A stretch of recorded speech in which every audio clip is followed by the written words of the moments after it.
15.3 in overtime. Short. Caught by Hart. Out to Towns. To tie. Coming back and capture game one of the Eastern Conference Finals. It was a showdown packed with grit, fire, and playoff intensity.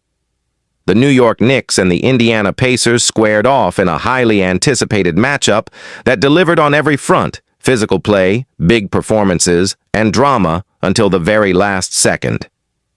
Madison Square Garden was electric. Fans knew what was on the line: pride, momentum, and a crucial win in this fierce Eastern Conference battle. From the opening tip, the Knicks came out with energy. Jalen Brunson took control early, probing.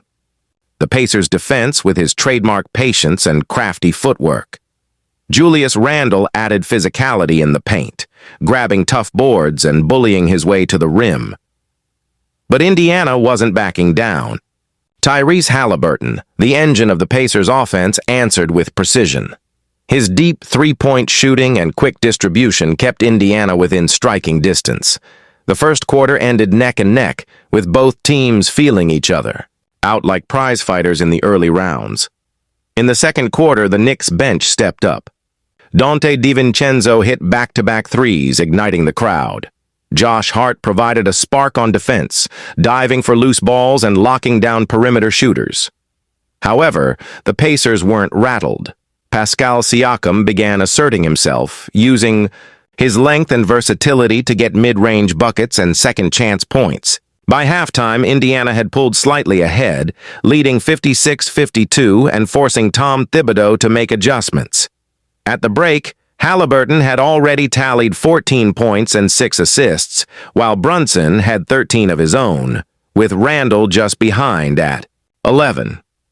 The Knicks had more offensive rebounds and second-chance points, but Indiana's shooting from deep, over 40% at the half, was the difference. Both teams knew this would come down to hustle, defense, and execution in the second half. The third quarter was a war zone.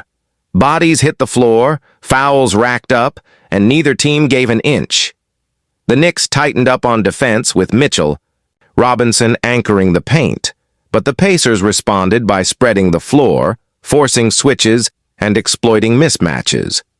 Benedict Mathurin brought a scoring burst off the bench for Indiana, attacking with speed and drawing fouls. Still, the Knicks clawed back. Brunson hit a tough step back to close the gap, and heading into the fourth, it was a one-possession game. The fourth quarter was pure chaos. Every possession felt like life or death. With under 6 minutes left, Randle was double-teamed every time he touched the ball, forcing the Knicks to find offense from others. Quentin Grimes nailed a huge corner three, and the Garden erupted. But Indiana responded with poise. Haliburton orchestrated the offense like a seasoned vet. Siakam finished through contact. With 30 seconds left, the Pacers held a 2-point lead. Brunson, calm under pressure, got the ball, isolated, drove hard, and sank a floater to tie it with 12 seconds remaining. Indiana had the final possession. Haliburton dribbled down the clock, took a step-back three at the buzzer, off the back iron. In OT, fatigue began to show, but New York had the edge. Randle and Brunson dug deep, combining for 12 of the team's 15 overtime points. The Pacers went cold from the field, missing crucial shots down the stretch. A late steal by Hart sealed it, and Brunson dribbled out the clock to cap off a gritty 118-1-12 Knicks win. Jalen Brunson finished with 34 points, 8 assists, and countless clutch plays.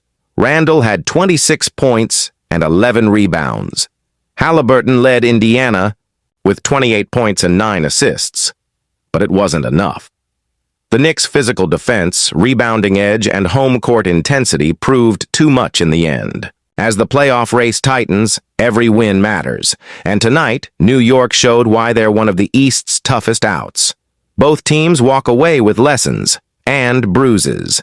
The Knicks now set their sights on their next opponent, while Indiana looks to bounce back.